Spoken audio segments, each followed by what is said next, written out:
The patients that benefit the most from enteral feeding are the critically ill patient, because it is that patient that is rapidly losing their nutrition support. They're losing nitrogen, they're losing their proteins. They're actually starting to use their own endogenous proteins. They're breaking down their own organs in order to feed themselves if we don't provide them enteral nutrition. We know that feeding enterally is physiologic, it's normal, and we know that there's lower infection rates, there's lower complication rates with enteral feedings. If the gut is working at all, we want to feed enterally. Patients that are in the ICU that require enteral feedings are a myriad of disease states. This would include patients that are in septic shock. These are trauma patients, anybody who's experienced a motor vehicle trauma, a fall, motorcycle accident, a burn like I take care of, patients with severe pancreatitis, patients in any form of respiratory failure, whether they have an underlying disease like asthma or chronic obstructive pulmonary disease, patients who come in with pneumonias. So many of our patients here, whether it be related to trauma or to their burns or whatever, frequently have stasis of their stomach and they don't empty their stomach well. Another reason why we like to try to feed beyond the stomach if we can with enteral feeding tubes to provide nutrition and also to provide gastric suction so that we can lower the risk for aspiration and such as that. There's less disruption in all the mechanisms that are related to feeding and the gut, because the gut is actually connected to the brain, and if you lose those mechanisms by not feeding the gut, then it creates a cascade of events that potentially can be detrimental to the patient. In other words, these patients are fed within the first few days of arrival, and they continue their feedings unless there's something clinically that would stop us from feeding them throughout their course in the hospital. So it helps us get them better. It helps us at least try to stay ahead of their protein loss. As you can tell, there's two different diameters to the feeding tube. There's a larger bore diameter right here that we leave in the stomach, and then there's a transition right here that we like to place and leave it in the antrum of the stomach. This smaller tube then is what's advanced down into the distal duodenum or into the jejunum. The jejunum is past what's called the ligamentum of Treitz. This is the marker in the small bowel where we want to get feedings to the patient, because it's that portion of the small bowel that allows the greatest absorption of nutrients without any problems in true aspirations. There's an opening here that this will go into the stomach, and that port stays in the stomach so that we can decompress the stomach, in other words, take any fluids or excess air out of there, or we can deliver medications. And because of the radio-opaqueness of the tube, we can then take an abdominal film, what we call a KUB, to look for positioning of the tube. So if we're concerned that the tube is not functioning properly, we can just get an X-ray and know within minutes exactly where the tube is placed and whether it's properly placed or not. We try to get down and get these tubes placed as quickly as we can in the critically ill patients here in the burn unit.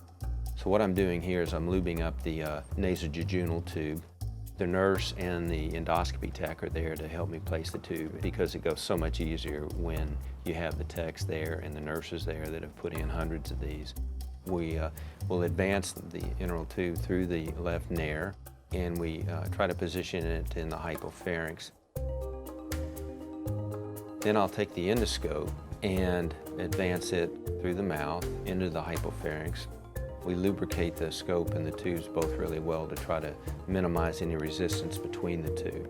He has a lot of upper airway edema, and in these patients a lot of times it can be difficult to see anatomic landmarks clearly. But we follow the endotracheal tube down into the hypopharynx. And then as soon as the tube slides easily down into the esophagus, we'll intubate the esophagus with the endoscope. And now we're in the esophagus, and you can see the tube just ahead of us there, down at the 6 o'clock position. As we advance the endoscope here down into the stomach, The tech is advancing the tube at the same rate, and as you can see here, it's got a large amount of fluid here in the fundus of the stomach and the proximal body, so we'll try to remove as much of that as possible. So here we're advancing down into the gastric antrum. When you do get down here as quickly as you can, sometimes the patient unfortunately has eaten relatively recently and we can run into food products sometimes. If they've got a lot of food or contents in their stomach, it can limit visualization, but we'll try to irrigate and remove as much of this as possible so that we can see better, and then advance the tube at that point. Now we've finally gotten past the greens and the pylorus, and we're in the duodenal bulb now. With the tip of the endoscope, we can deflect the tip of the feeding tube and steer it. We'd like for the tube to be as straight as possible. Now we're turning into the second portion of the duodenum. And as we advance the endoscope, the tube will usually follow us right down. Coordination between the tech and the endoscopist is really important. Here we see it sliding down into the more distal duodenum.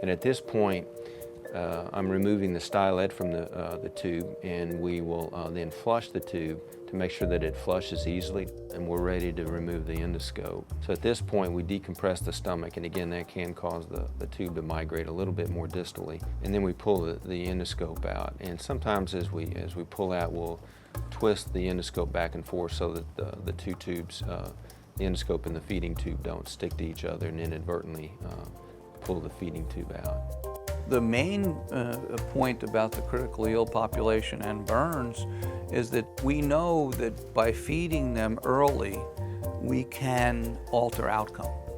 It is a portion of the total ability to get these patients better. In other words, without early enteral feeding, they will not recover and survive as well as they would with it. It's a really nice tube because it's very functional.